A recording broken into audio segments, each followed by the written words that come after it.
Using Camera Raw, whether you shot as a raw image to begin with, or you run it as a filter in Photoshop CC, you can get radically different developing of the same image, or different versions starting with the same subject.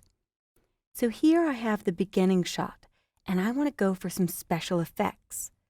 Here is one Camera Raw correction where I'm going for that ethereal glow, but dark, muted background. It's still soft focus, almost like there's a light shining on her face, which was really just the clever lighting of the photographer. And in the second sample, this is something I really love that they do often in sports photography, a very harsh, strong look to it by taking clarity over the top to really show that you've got strength or movement or just an overall more detailed image. But in this shot, I took the vibrance out a little bit more and painted in a correction on her eyes to make them blue, to really make them the focal point. So let's start with the original image. Before I do anything in this, I'm going to choose Filter, Convert for Smart Filters. That makes sure that the original shot is protected. Since this was delivered to me as a Photoshop file, I don't have the benefit of just editing it in RAW. But since I've got Photoshop CC, I could run Camera Raw as a filter.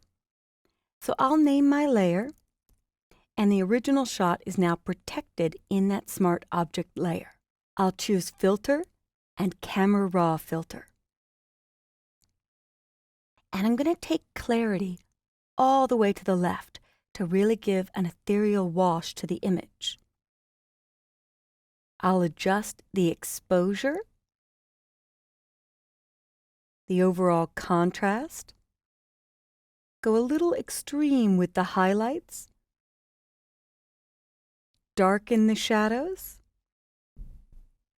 whiten the whites where I really am almost only seeing eyes and mouth detail. Darken the blacks, pulls everything into just her, but I want it to not be so rich in her skin tones, so I'm going to pull the vibrance down just a bit. There we go.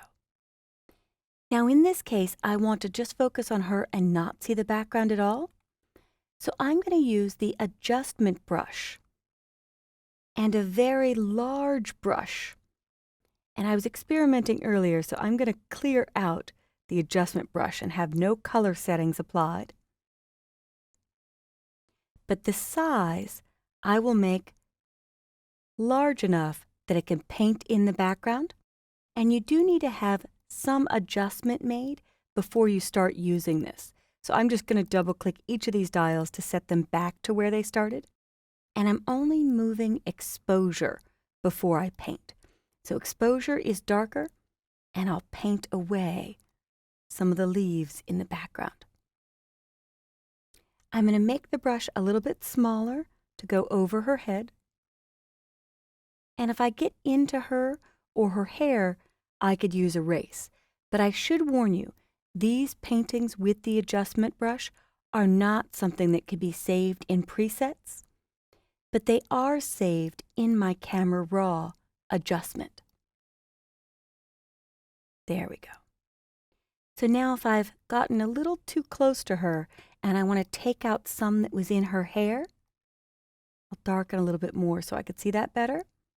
I'll choose Erase and hit my right bracket key for a nice big brush and erase away up here.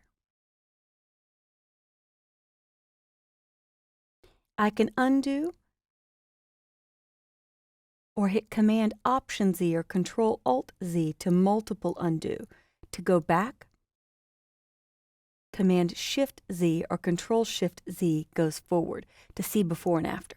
So I think I've got her isolated properly. I'll go back to my hand tool, and maybe I went a little far with the highlights or the whites. There we go. That's more what I'm looking for. So now in presets, I can save this, and I could load everything that I did in Basic, or in fact any one of these settings, into other photos, not even just this image.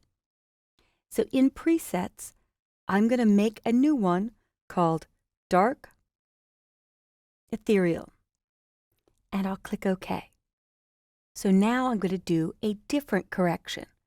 I'll come back to Camera Raw, and this time I'm going to take clarity in the opposite direction, really strong. And I'll remove or add a little bit more vibrance. And I could feel free to make other adjustments that might work better for this strong look I'm going for. There we have it. So now I'll go back to presets, make a new one called Dark and Strong. And to finish this off, this will be a correction only on this photo. It won't apply to other images. But I'm going to zoom into her eyes with Command plus or Control plus and scoot this over and use the adjustment brush on a new brush to paint in a change on the eyes. The further you zoom in, the more detail you could see when you apply the brush. So I'm painting in, and it kind of gets a little creepy when you first do this, which could be a special movie effect that you're going for. But it really helps me see where I've painted. I could use Erase to clean up, but it's remembered the last settings that I did to paint away some of the bushes and trees in the background. So in the eyes now, I'm going to lighten the exposure to really make the eyes pop. Darken the shadows. Add a lot of contrast. There we go. And apply an overall color filter. Eyes can typically also use a lot of sharpening. So here's before and after. I'm seeing a little bit of the taper of the second adjustment, so that's why her hair is moving. So I'll scoot over a little bit more so you could focus on just the eyes. I use spacebar to click and drag over, before, after. But let's give this a completely different color. In color, I'll click this rectangle and go for a blue. Or a greenish blue. There we go. And now I will erase a little bit of this blue that was applied here. And I might even want to go to a super small brush and erase a little bit of the hair crossing over.